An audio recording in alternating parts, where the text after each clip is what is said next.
Hello everyone, welcome to the Biju पाठशाला।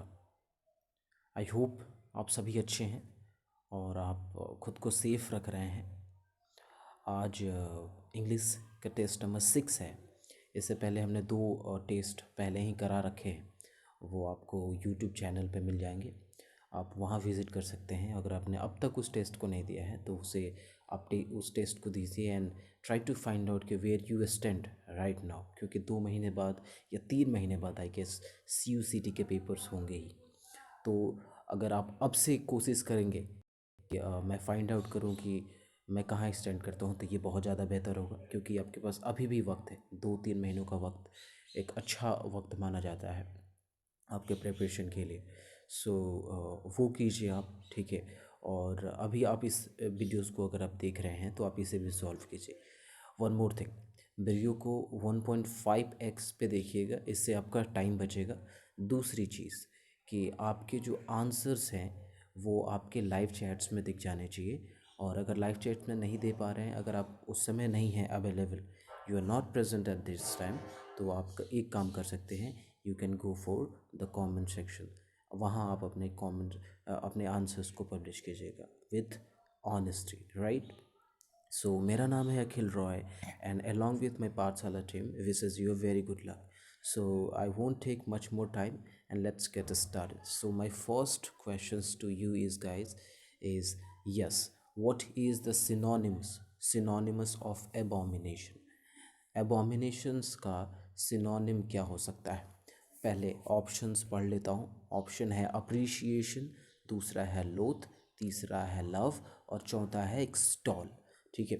अभी देखो एवोमिनेशन का मतलब क्या होता है। देखो एवोमिनेशन का मतलब होता है किसी से आप घृणा करते हो, ठीक है। अगर आप बहुत ही ज़्यादा घृणा करने लगते हो तो इसे एबॉमिनेशन कहते हैं। अब मैं तुम्हें कुछ चीज़ें समझा देता हूँ, ठीक है। एबॉमिनेशंस के कई, घृणा के कई मीनिंग हो सकते हैं। पहली चीज़, एक तो एबॉमिनेशन हो गया, फिर इसको हैट भी कहते हैं। हेट का भी मतलब होता है घृणा करना। उसके अलावा कुछ और वर्ड्स हैं, जैसे लोथ हो गया, ऑलराइट, लोथ हो गया। फिर हो गया अभोर हो गया, ABHOR, अभोर हो गया। फिर एक और वर्ड आती है डिटेस्ट, ठीक है, detest, DETEST, detest, okay, detest आती है। तो मैंने आपको बताया 3 वर्ड है। अभी एक आप बात हम समझो, एबॉमिनेशन जो होता है वो आम तौर पे नॉर्मली, अगर आप नॉर्मली किसी से घृणा करते हैं, मतलब आपका जो लेवल है वो थोड़ा कम है, तो that place you will use abomination. उसके अलावा हेट का भी लगभग नॉर्मली ही होता है, लेकिन अगर आप किसी से बेइंतहा घृणा करते हैं तो आप वहाँ अभोर लगाएंगे। यू यूज़ अभोर, ठीक है, अभोर और डिटेस्ट। तो मैंने आपको 5 वर्ड सिखाए हैं, ठीक है। एक तो होता है हेट, दूसरा है एबॉमिनेशन, तीसरा है अभोर और चौथा है डिटेस्ट और पांचवा है लोथ, ठीक है। तो ये 5 वर्ड का वो मीनिंग घृणा ही होता है। My option number C is love. Love का मतलब होता है प्यार। और एक्सटॉल, एक्सटॉल का मतलब भी होता है किसी चीज़ की प्रशंसा करना, ऑलराइट। अभी देखो एक्सटॉल से भी चीज़ें सीखने को मिलेंगी, पर इसका ऑप्शन नंबर, हमारा ऑप्शन नंबर B, लोथ जो होगा, इसका सिनोनिमस हो जाएगा। मैं इसको इरेज करता हूँ और मैं एक्सटॉल का समझाता हूँ आपको। देखो इस एक्सटॉल से आप 3 वर्ड सीख सकते हैं। एक तो होता है लाउडेबल, LAUDABLE। अगर आप किसी को अप्रिशिएट करते हो तो लाउडेबल, ठीक है। एक तो अप्रिशिएशन भी हो जाता है, अप्रिशिएशन किसी को आप अप्रिशिएट करते हैं, ठीक है, तो वो भी यही हो जाएगा। उसके अलावा एक नई वर्ड है पैनीगिरीज, यस, PENYGERIAC, पैनीग्रीज। उसके अलावा एक स्टॉल लिख लिया आपने, और तो ये याद रखिएगा। तो 3 वर्ड प्रशंसा करने के लिए भी हो जाता है, ओके। सो आई होप आपके क्वेश्चन नंबर 1 में कोई डाउट नहीं रहा है, alright. Okay, now moving to the next question. My next question to you is what is the antonyms of veracity? मैं आपको veracity का मतलब बता देता हूँ। veracity का मतलब होता है सच्चाई। When there is a truth in in innocent sentence, that's veracity in sentence basically. Okay, अब इसका एंटोनिमस पूछा हुआ है तो जाहिर सी बात है सच्चाई का झूठ होगा, ठीक है। अब इसका अगर किसी में अगर झूठ पता चल जाए कि किसी वर्ड का मीनिंग है झूठ, तो हमें आंसर पता चल जाएगा। So my first question is untrue. So untrue का मतलब होता है something which is not true, ठीक है, तो यही आपका आंसर हो जाएगा। फिक्सियस का मतलब होता है विच इज़ इन फिक्शन, ठीक है, जिसे हमने अपने जो हमारे ख्यालों में है, ठीक है, जैसे साइंस फिक्शन मूवीज़ बनती है, you know, science, I know science are progressing day by day, but हमारे जो मूवीज़ में जो हमारे मूवीज़ में होती हैं वो उतना तक तो साइंस डेवलप नहीं किया है, पर ये माना जाता है कि आगे चल के वो डेवलप करने वाले हैं। ऑलराइट, तो वो है फिक्सियस। उसके बाद है ट्रुथ, ठीक है, तो ट्रुथ तो इसका सिनोनिमस ही हो गया, और ये ऑप्शन नंबर 4 नॉन। तो हमारा ऑप्शन नंबर क्या हो जाएगा आंसर, या option number B, sorry option number 1 is our answer. Okay, now moving to the next question. My next question is a person who is skilled in horse handship. Horse handship का मतलब होता है one who is very skillful in horse riding, in horse riding। अगर घोड़े चलाने में कोई बहुत माहिर है तो उसे हम हॉर हैंडशिप कहते हैं। अभी समझो इस वाले वर्ड से, अब घोड़े चलाने वाले तीन चार प्रकार के लोग होते हैं, एक समझिए मेरी बात। पहला है जॉकरी। देखिए, जो रेस में घोड़े चलाता है उसे हम जॉकरी कहते हैं, okay.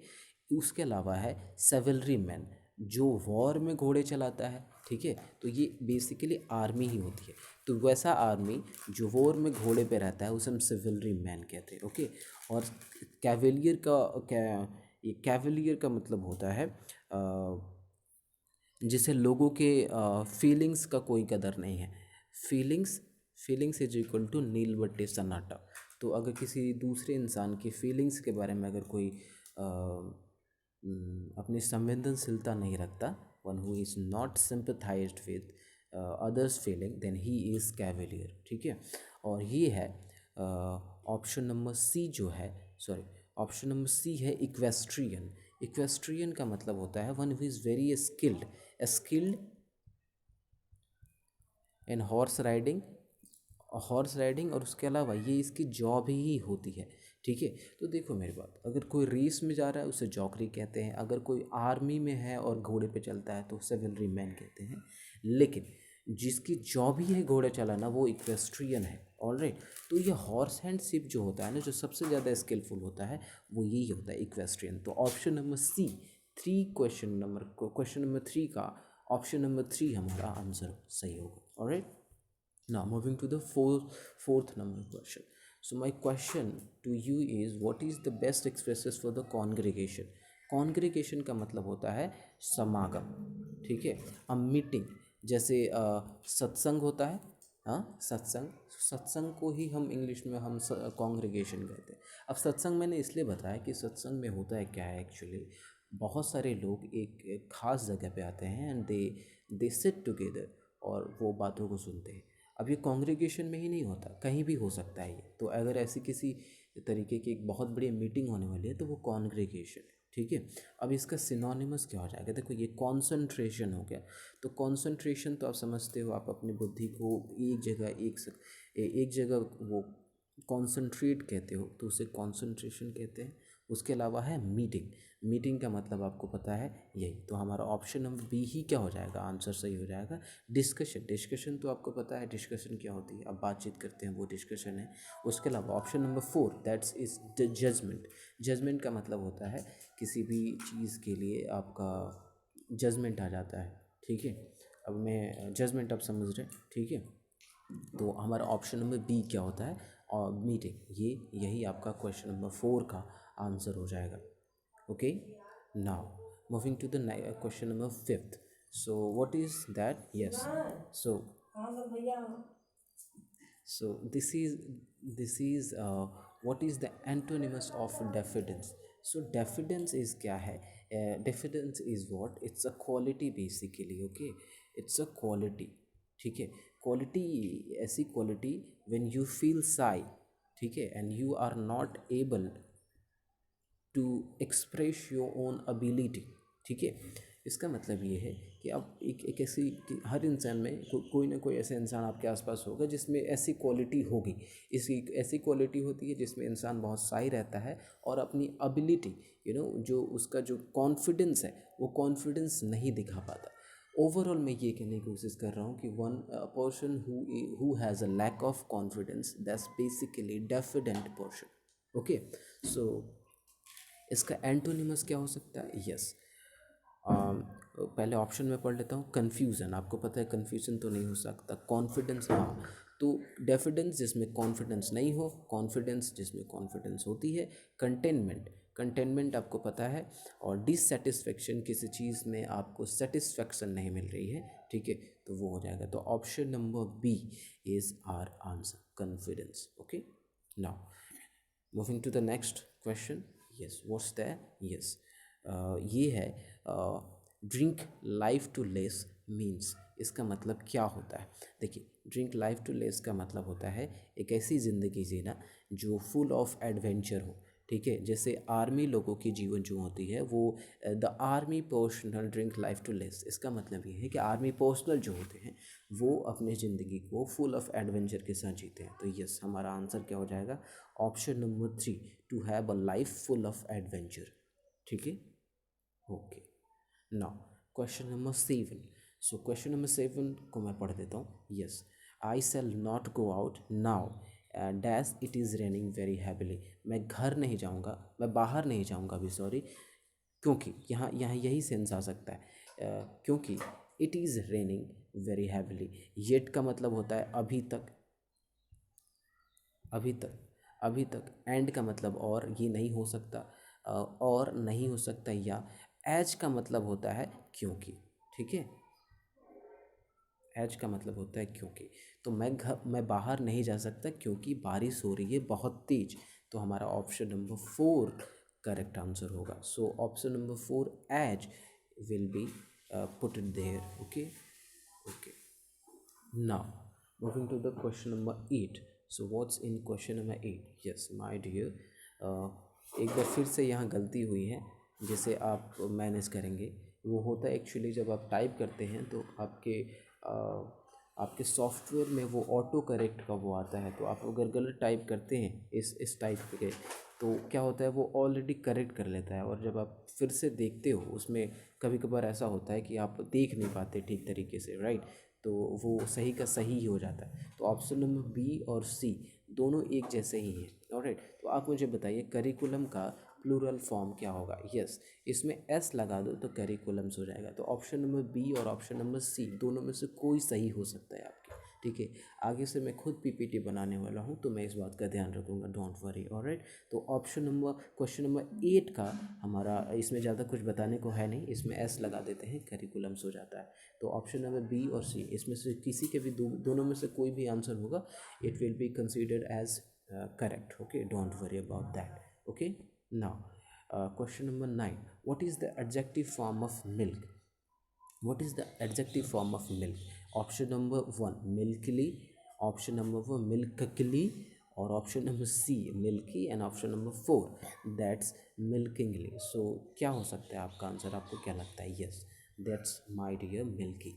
Yes, you heard it right, that's milky. Okay, so option number C is quite right. Okay, now moving to the question number 10।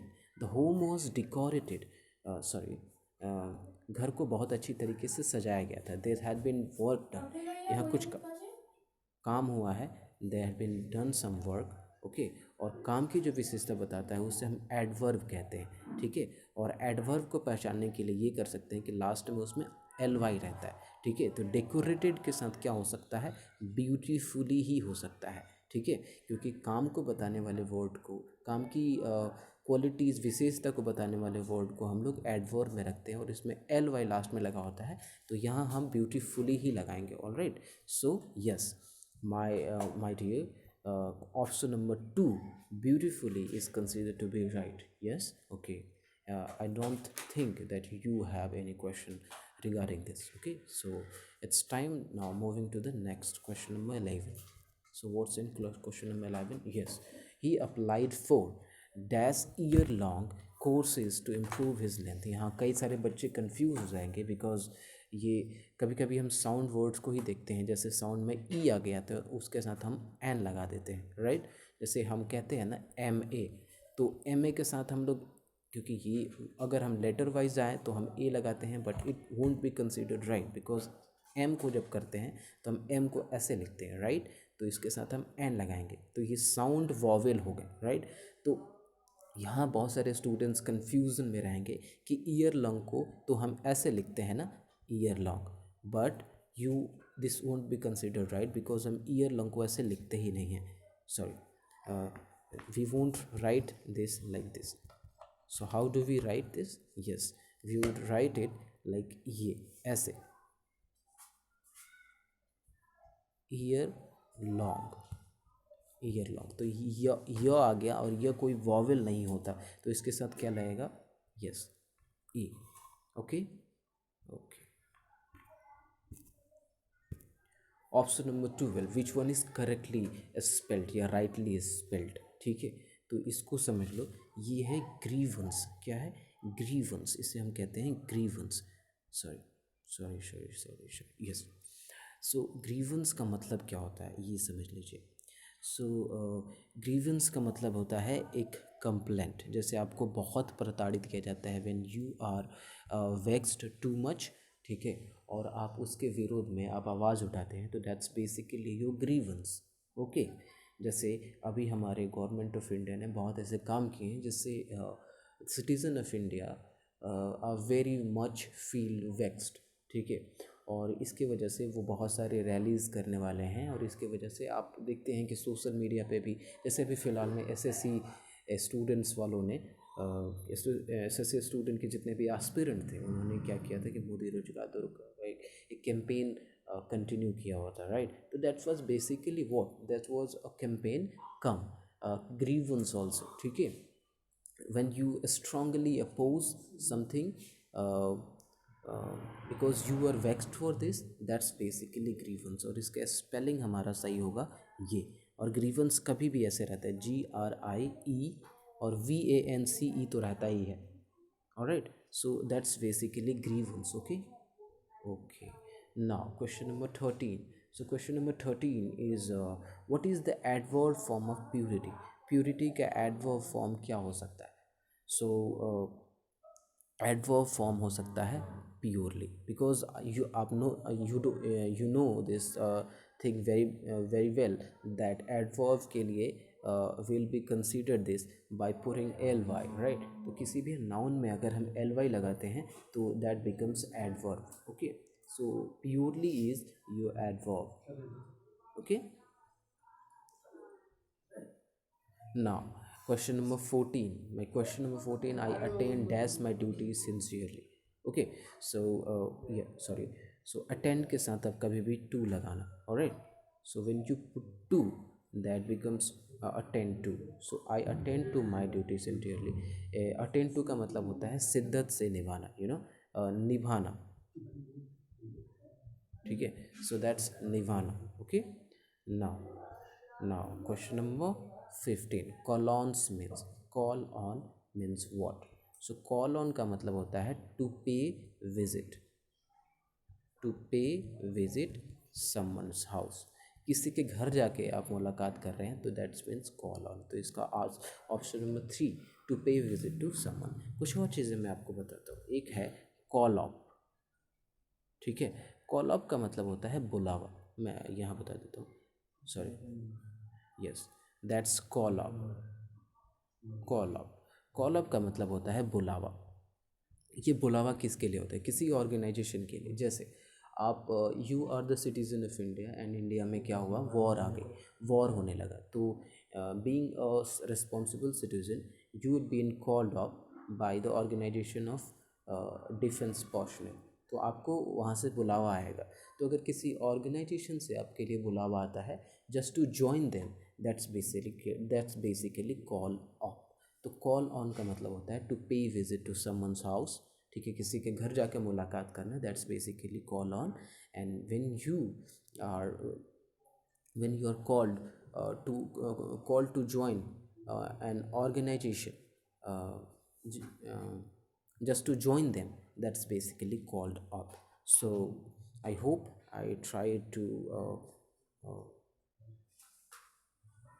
give you what I actually had thought in my mind. Um okay, so I think this is the last question. Yes. So question number 15, now it was a wrap up. So आपने 15 questions कर लिए हैं. Now I can say that this was actually a good session, I must say, because I felt that मैंने इसमें कई सारी नई चीज़ें आपको सिखाई हैं. अगर आपने वाकई सीखी हुई है और अगर अगर आपने इसे वाकई अपने नोटबुक्स में लिखे हैं तो प्लीज़ कमेंट यस. ठीक है. और कोई भी सजेशंस होगा प्लीज़ उसे कमेंट सेक्शन में बताइए. ठीक है. I be your comment your in your suggestions are heartly welcome, right. हाँ, आंसर अभी आपका टेस्ट ख़त्म हो गया है तो प्लीज़ आप आंसर कीजिए. ठीक है. And yes, my my favourite sentence, that's never ever give up. कभी भी गिव अप नहीं करो. अगर आपके आंसर्स नहीं बढ़ रहे हैं तो कीप वर्किंग हार्ड. आप देखो, उसमें देखो आप कहाँ गलत कर रहे हो, किस वाले पोर्शन में गलत कर रहे हो. अगर आप उसको देखो, फिर उस पर वर्क करो. वन मोर थिंग, जब मैं पहला क्वेश्चन कर रहा था, सॉरी पहला टेस्ट, जब क्वेश्चन ये सीरीज जो शुरू हुई थी, फोर्थ वाले टेस्ट में एक स्टूडेंट का कहना था कि प्री पोजीशन की क्लासेस होंगी. तो यस, मैं उस पर काम काम कर रहा हूँ. मैं सोच रहा था कि कुछ और टेस्ट करा लूँ, 2-3 टेस्ट करा लूँ. उसके बाद मैं प्रपोजिशन की सीरीज़ ले आऊँगा. और ऑन डिमांड कोई भी चैप्टर जो आपके आपके डिमांडिंग होगी, आपसे जो डिमांडिंग होगी, मैं उसे ले आऊँगा, राइट. और ये जो टेस्ट का जो सिलसिला है, till you examination, T L U C U C T examination, ये ऐसे ही कंटिन्यू रहेंगे. वन मोर थिंग, कोई भी स्टूडेंट जो ना सिर्फ सी यू सी टी के प्रिपरेशन कर रहा है बल्कि उसके अलावे along with CUCT prepper is preparing for many examination, one day examination जैसे डिफेंस के हो गए जिसमें इंग्लिश के क्वेश्चंस होते हैं, आप उन्हें भी इसको इस टेस्ट के बारे में बता सकते हैं. That's equally helpful for them also. Okay. So I hope मैंने आपके लिए इतना किया है तो आप मेरे लिए इतना तो ज़रूर करेंगे. So yes, I have written there, there's no substitute of how work hard, so work hard and keep learning. मैंने हमेशा ये कहा है. And don't forget to answer your mark in comment section. And I wish you very best of luck for your bright future. I see you guys.